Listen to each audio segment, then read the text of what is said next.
Welcome back to my series, Dance Bombs Uncovered.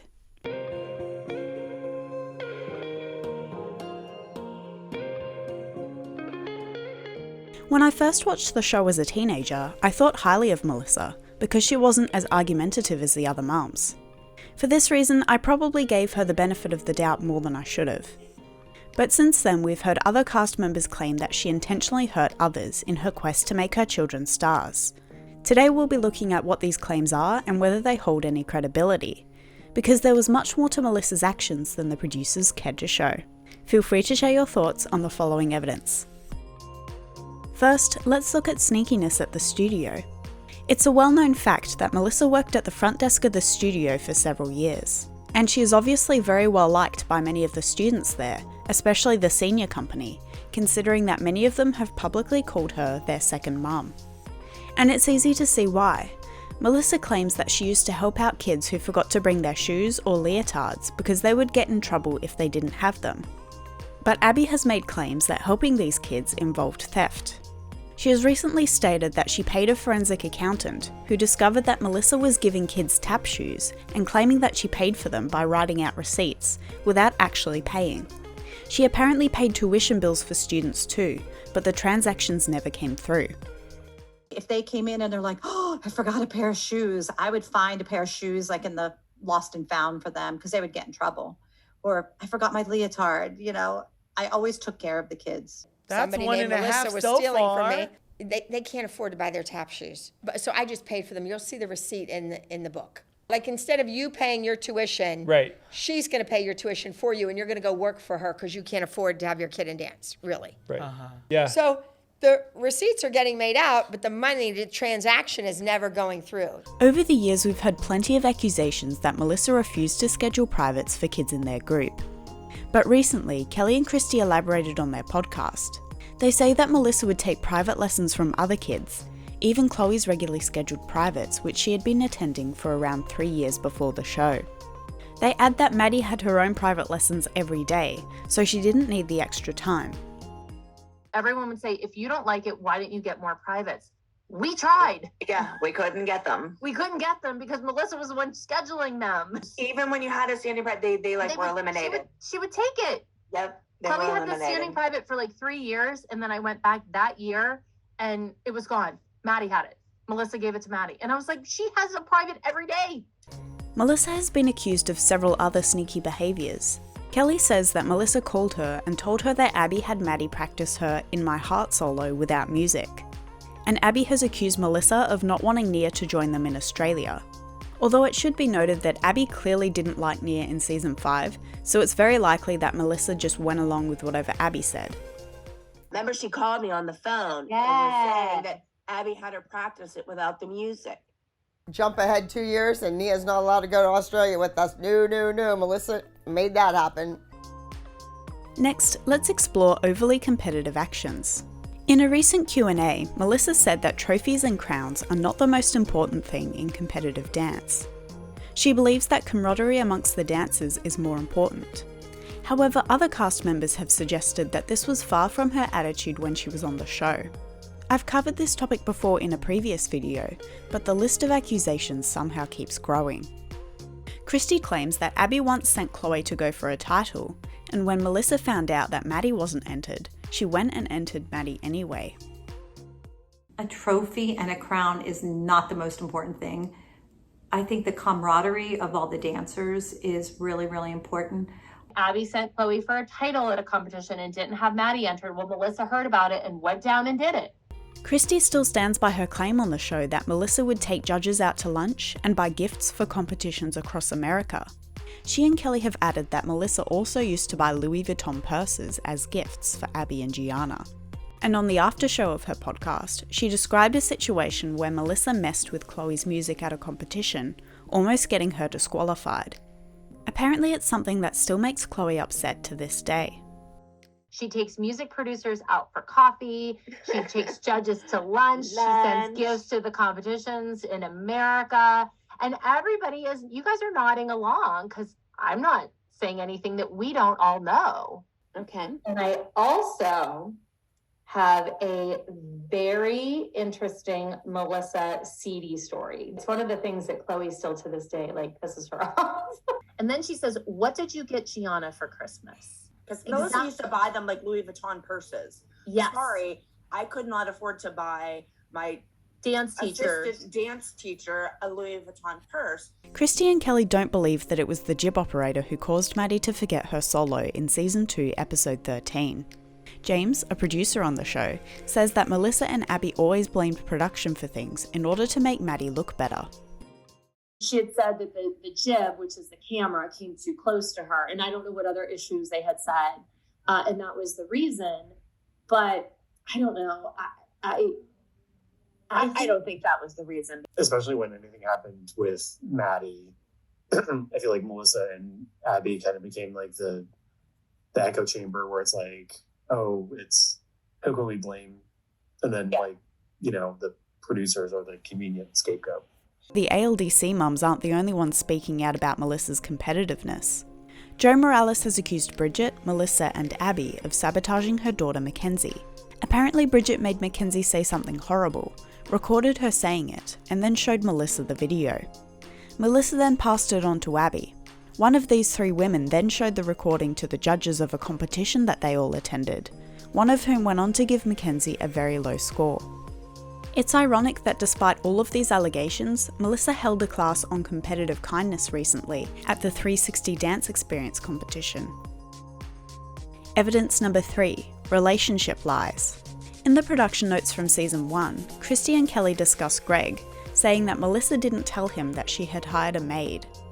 Abby has also made a lot of claims about Melissa's personal life recently, although I encourage everyone to take her words with a grain of salt. After all, she does seem to find some sort of sick enjoyment in making the mums and girls from the show look bad. She claims that Melissa used to tell her ex-husband, Kurt, that she was at the studio at times when she wasn't. She says that instead, Melissa was somewhere else, having an affair. What's odd about this claim is that Christi and Kelly agree with Abby. Christi not only accused Melissa of having an affair on the show itself, but even recently, she and Kelly said that Melissa told all the mums at the time that she was having an affair. She claimed to her husband at the time that she was there this day, this day, this day, and this day, from this time to this time. She wasn't. So that wasn't the case? No, she was having an affair with a married man. And that's when she gets up to leave and she said, I did not have an affair with my boss. And I'm like, yeah, you did. She did. I mean, I think you can ask any one of us up there if they were told that and they would say the same answer. Yeah. But Abby takes things a step further by claiming that production decided to make Maddie kiss a boy in a dance because Melissa was kissing someone she wasn't supposed to. She has also accused one of the mums of engaging in sexual activities with a crew member. Although she doesn't name the mum specifically, her previous statement seems to suggest that it could have been Melissa. But again, Abby is very notorious for twisting the truth, so it is possible that all of this is just made up. And remember, there's a whole production company telling me, make her kiss somebody, blah, blah, blah. That was the whole story of the week. Probably because her mother got caught kissing someone she shouldn't have. There was a little hanky-panky going on with one of the moms and one of the crew members. 4. Money and legal matters. Frankly, we just don't know how much of the dance mums' money the mums shared with their kids. What we do know is that the mums were paid more than the kids were. Something that strikes me as concerning is that in a recent interview, Maddie says that her parents never talked to her about money. She thinks that it's weird to be the one providing for the adults, but she says that she loves doing that for her family. This raises a lot of questions as to how much of Maddie's money was kept by Melissa. My parents never talked to me about money either. Like, it was always a weird thing. And it's weird now, and I'm sure you feel this way. It's like so weird when now you're kind of the one providing for the adults. Yeah. It's like such a weird concept. And it gets kind of weird. Like it just does. But I love being able to do that for my family, like so much. In a recent interview, Abby claims that Melissa was the one who gave the kids $100,000 in Australian currency to smuggle into the country. Whether Melissa was the real mastermind behind this move or not is unclear, since Abby would never admit it if she was the one to orchestrate the whole thing. But one thing no one seems to doubt is Melissa's involvement. She says that Melissa stuffed a Ziploc bag in each of the kids' backpacks containing around $10,000, and that at the end of the trip, Abby only received 3 of the Ziploc bags back. She says that Melissa was put in charge of the money, since she used to be a mortgage broker. She believes that Melissa got to keep the money, and that she was the witness who testified about the money smuggling. She seems to believe that if this is true, Melissa must have gotten immunity in exchange. Did you really give kids $100,000 to stuff down their clothes to get through the border of Australia? How come Because I don't know if I believe that. No, but Melissa did. Oh. She was in charge of the money. See, she was a mortgage broker. Now we're coming home. Yep. I was at the airport. I was handed my Ziploc baggie with $9,900 and some dollars in it. Because you can travel under 10,000 right, internationally. but I was handed that. Got it. I didn't hand it out. Okay. I was given that because Melissa was in charge of the money. Got it. And she stuffed one in each kid's backpack. Well, isn't that... And they'll tell you, all the kids will tell you that. They said they were bringing it back for me. Got it. But I only got 3 people's. They wanted to get me on something, and Melissa got immunity. It would be inaccurate to accuse Melissa of hoarding all this money for herself, though. She seems to have poured money into helping others. Christi says that before the show, Melissa would sometimes help Abby out with her bills. Melissa revealed on her podcast that she co-signed an apartment for an ALDC student, Jesse Johnson, around 10 or 11 years ago. Choreographer Ed Falan, who worked at the ALDC, recently revealed that Melissa saved him several times.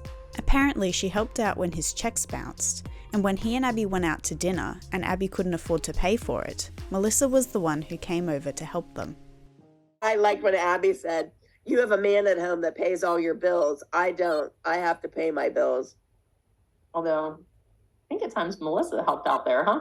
Yeah. Jesse Johnson, I think, started dancing at 12. It's the apartment that I co-signed for him like 11 or whatever years ago. So I would call Melissa because, she was at the desk and she was But running she probably everything. had your phone number. She had everybody's phone number. Oh, yeah, she got my number. Well, thank God she had my number. She saved my life a couple times. When I got home and the check bounced and when Abby couldn't pay for a meal when we were out. She took me out to dinner one night when I was there and we ate. The waiter comes over and she hands him a pile of credit cards. She said, "Try every one till they work." None of them worked. They were all maxed out or they were closed, whatever. And then she had to call Melissa. Melissa came with her credit card and paid it for us. When asked what advice she would give to mums signing up for Dance Mum Season 9, Melissa said that they need to get a good lawyer. This was probably essential for her getting off the show in Season 6, and was vital when Kismet Music sued the Zieglers for breach of contract when they worked with other music producers. They're casting for Season 9. I would encourage it, yes, for sure, but get a good lawyer. Melissa still claims that the attorney letter that the mums received on the show was never sent by her, and that it was production who sent it. However, Christi says that she received a letter from the attorney that they all shared, saying that they couldn't discuss Melissa's personal life. Apparently the producers were also told that they were not allowed to talk about Melissa's affair, and it wouldn't make sense for them to send themselves that kind of letter. They did a fake letter, and the moms didn't even know it was fake at first. They did a letter that I was suing them. I never sued the women. I never got an attorney to sue the women. It was all fake. It was all part of the storyline. Because the 4 of us had one attorney at that time, and we received a letter from that attorney that told us we were not allowed to discuss Melissa's personal life on camera. But I think we got they got told by the attorneys that they weren't allowed to mention him or their yeah. And finally, we have protecting her kids. Kelly says that Melissa insisted that Kenzie needed more than 2 days to learn her solos, and made production give her more time to learn them. While Kelly presents this as an unfair advantage, Melissa clearly stood up for Kenzie here, who was the youngest team member and probably found this very helpful. Melissa also says that when she found out that production was telling her kids to say mean things about their teammates in interviews, she insisted that she needed to be in the room with them. Again, this is a good boundary to set in order to protect her kids. Furthermore, when her kids were upset, Melissa would take them to the bathroom or behind the changing room curtain to keep them off camera. Again, this is presented as unfair, but it is undeniably smart to keep these emotional moments private. I think they started giving Mackenzie more time. Oh, yeah. Yeah. I mean, I think Melissa insisted that they give her more than the 3 days. The first season, they wanted Maddie to say all the stuff about how good she was. And then Kenzie, all those little quotes that she said were cute, but they made her say them. But then they wanted her to say these mean things, and she came running out. I'll never forget. So I'm like, you're not having her anymore without me. She never wanted her to cry on camera. She always made her go behind the curtain or go into the bathroom and whatever. I think protecting her kids in this way was a great thing to do. Although I can't deny that sometimes Melissa also handled her children's emotions very poorly. I sincerely hope that since the show, Melissa has grown and changed for the better. It's a good sign that she has apologised to Maddie for letting her go through Dance Moms and all the pain that it caused her. Last year, my mom, things were coming up from the past, and she apologized to me, and she was like, I'm so sorry that I put you through that. Hopefully, this apology is accompanied by actions that help her kids to heal after their time on reality TV. So what do you guys think? Do you think there's any credibility towards these accusations, or do you think other cast members are just negatively biased towards her? Let me know in the comments below. Thanks for watching, and I'll see you next time. Bye!